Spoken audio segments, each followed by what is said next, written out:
hiện hay vừa tại he ổ hiện hay bữa nay lưu bài này he mày miền Sam như vừa tại chiếu từ tiền tập vừa khai mạng nhá phá đam mà cá đó sẽ cầm miêu như chun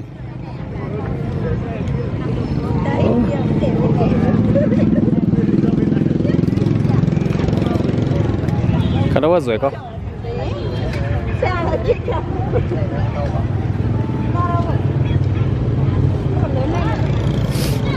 tuần thì bữa anh diễn đó nhá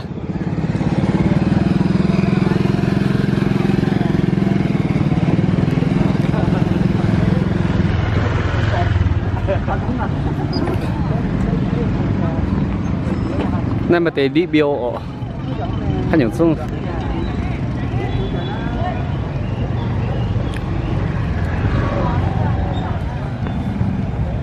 nè nó tao này vừa chiều vừa chiều tham ạ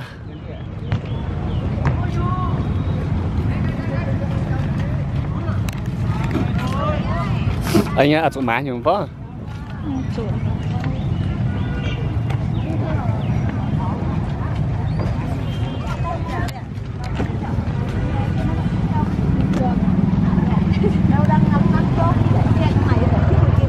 nha Việt Nam mà khác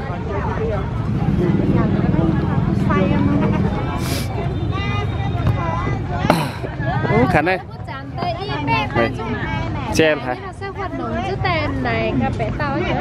đi khá bán rẻ cho cháu 3 cân rưỡi tính nhá thì chú tính cả 3 cân rưỡi trăm bẻm nhá giờ trăm bẻm bữa trăm sẽ phải bẻm anh sau dưới sơ chiết chấm chín phải bẻm sau chiết chấm chín sơ bẻm nhì chấm chín 3 cân rưỡi được 3 cân rưỡi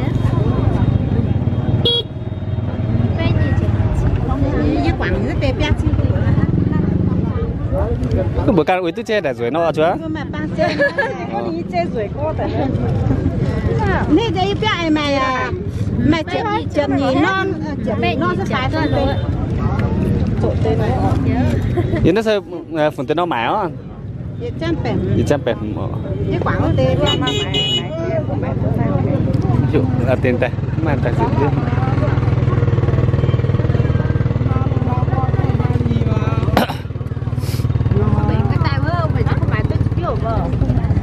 Nha, khả năng miền Sam con.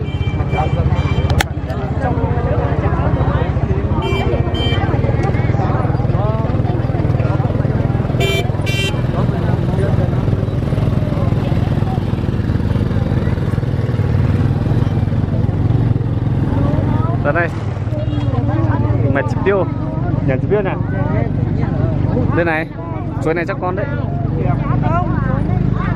hả đấy chua chua là mấy con chứ bao tiền 1 cân 30 chua là ngon thế nào này trà thế này để xếp trà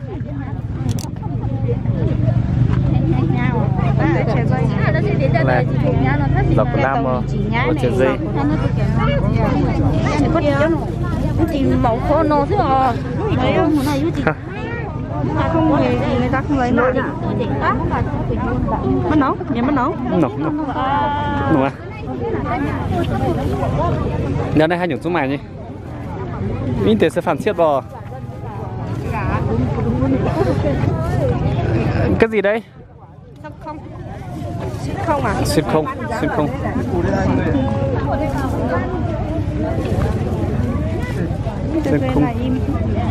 lại im quá ta tè chọc chỉ giam quá mà phê hả những số mày như ổ này ổ bữa miền múa này nếu bữa nay mày ở mày bữa phê này đó bữa xây camion nó bữa tài mày camion nó bữa tài mày bữa rồi đây mình bữa kiểm kẹ đây giờ mày sung mày này thì here là diều piêu anh chiến không tại mà tại trong này đoài này đoài cái khăn xây ăn nồng xá nó sơn đồng à mày phản chiêu hay nhổn giúp mày đây lấy một bó đi bao nhiêu đấy 5.000 à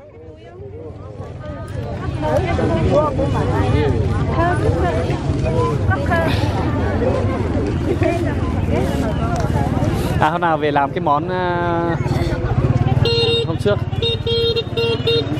xả ớt. Ôi chú ạ. Vâng. Nóng quá. Về đây đội mũ lên cho mình lắng.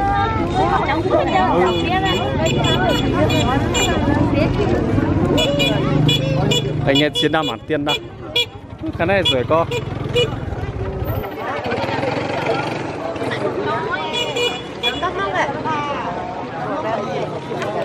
Hắn những số mày mải nhỉ, cực dây yêu miền, yên cho có mày xạ ở mày nhỏ, thế sẽ thầy mau hả?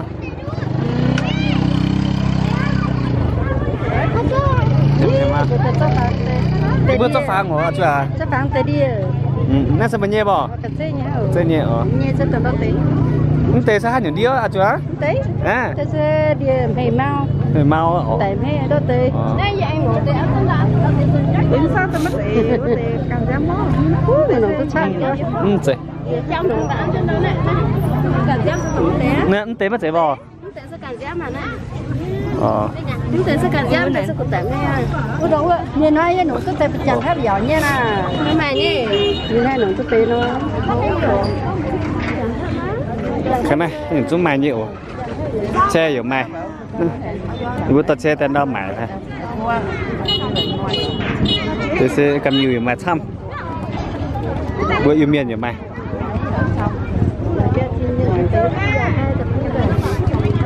ô khả này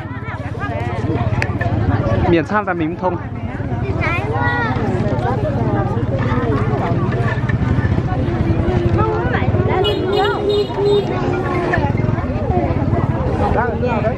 đúng ôm úp cho mà họ nó sẽ nổi thêm mà đây này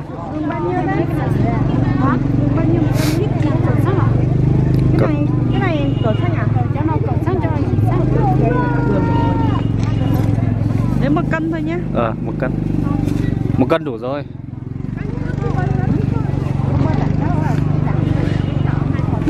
Khả năng bữa nay đưa hậu dưới con.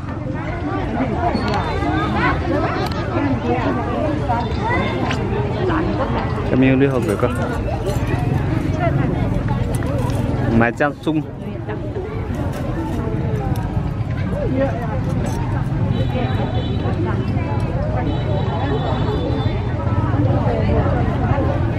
Nhiêu đấy? 1 cân à? Đúng 1 cân à?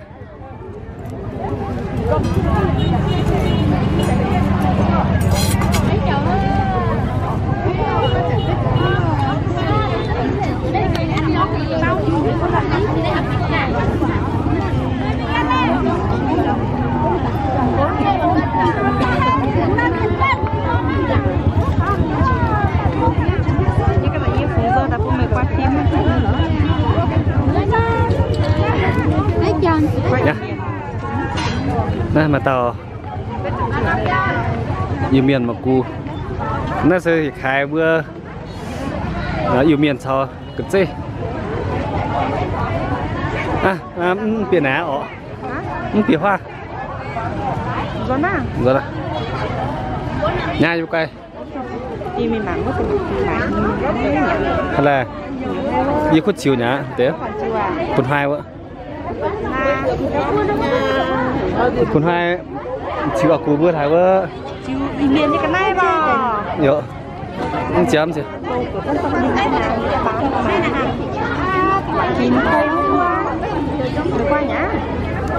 là phiền xe tế hắn nó sơn rồi tao rất là vì mình tay vào tao rất là chịu hăng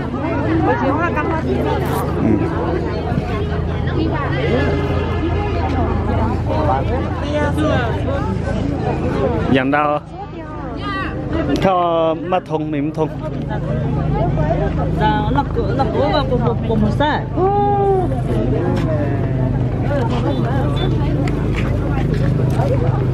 he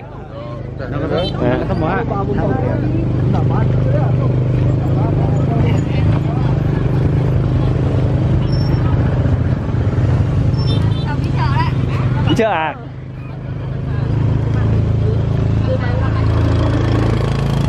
rồi, yêu gió à